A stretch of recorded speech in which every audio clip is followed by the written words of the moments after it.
think 2023 was for me was Star Wars oriented. We started off in January with Bad Batch season 2, which is what I want to talk about today. Ahsoka obviously came out in the fall, and we already did a review series for that. So if you're wanting to hear more about that, you can check that out. But I want to talk about Bad Batch season 2. I think it was freaking awesome. Out of the 16 episodes, I felt like we got at least 10 that were story driven and progressed the universe how we wanted it to be progressed.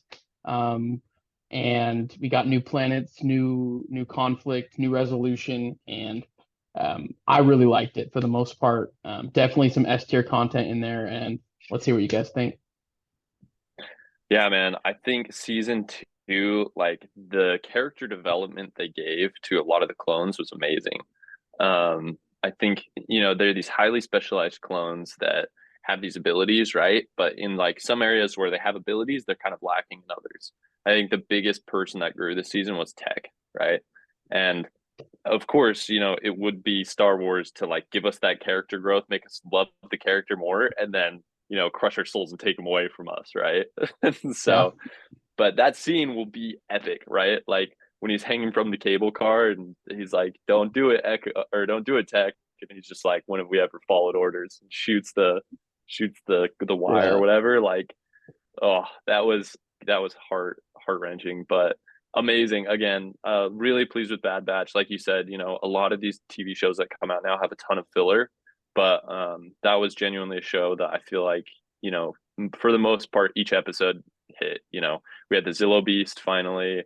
We had some cool looks at what's happening to the clones kind of post war. And then again, we have some cool episodes with Cody, and we get to see Crosshair more. And yeah, all in all, great TV show. So I liked it a lot.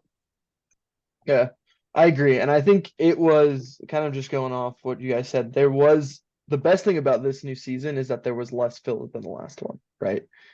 It seemed like the season one was just like first episode was really good, and then it kind of just like slowed down a little bit and then picked back up. And this one, it just seemed like, there was occasionally, like I wasn't a huge fan of the racing episode, but um that one that one was all right, but the rest of it, like you were saying, it just gave so much more depth to the clones who we came to fall in love with in Clone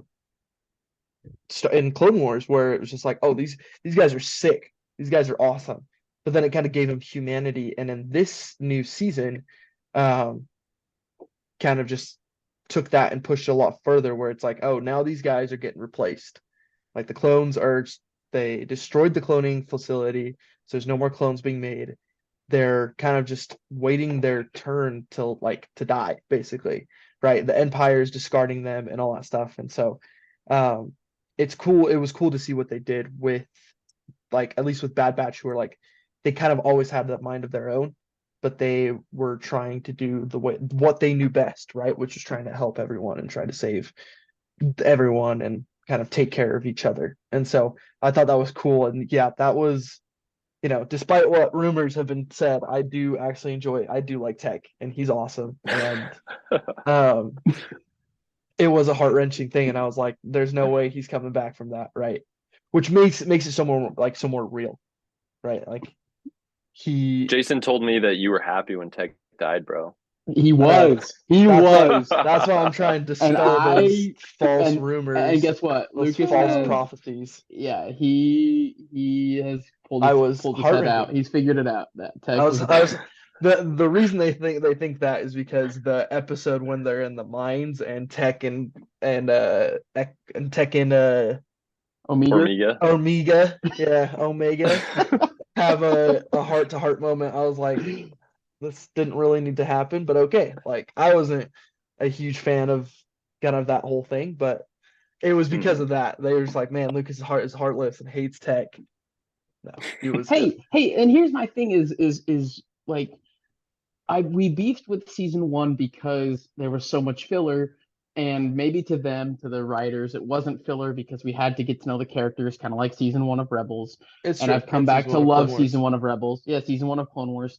But I felt like that the arcs in Clone Wars and Rebels that were used were driven for the overall purpose of the show, and then we learn to love the characters through that. Whereas Bad Batch season one was very much like, here's this micro adventure that doesn't affect anything ever, like at all, Yeah. and it's forcing this like, ooh, this family on us that we're supposed to just immediately love. And I mean, it didn't start like that for anything. I mean, for any of the shows we've watched, it wasn't an immediate love. It was through the story, and I think season two really just drove the story. I'm gonna give a little shout out to Crosshair real quick before we transition, because you guys mentioned a few people that got some development like Tech.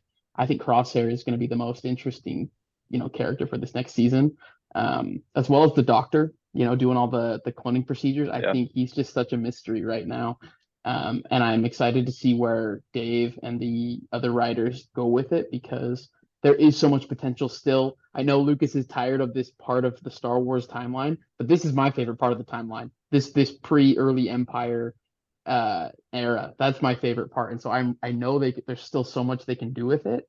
And that's where I'm really looking forward to it. But again, this is the 2023 look back. So 2023 Bad Batch season 2 killed it.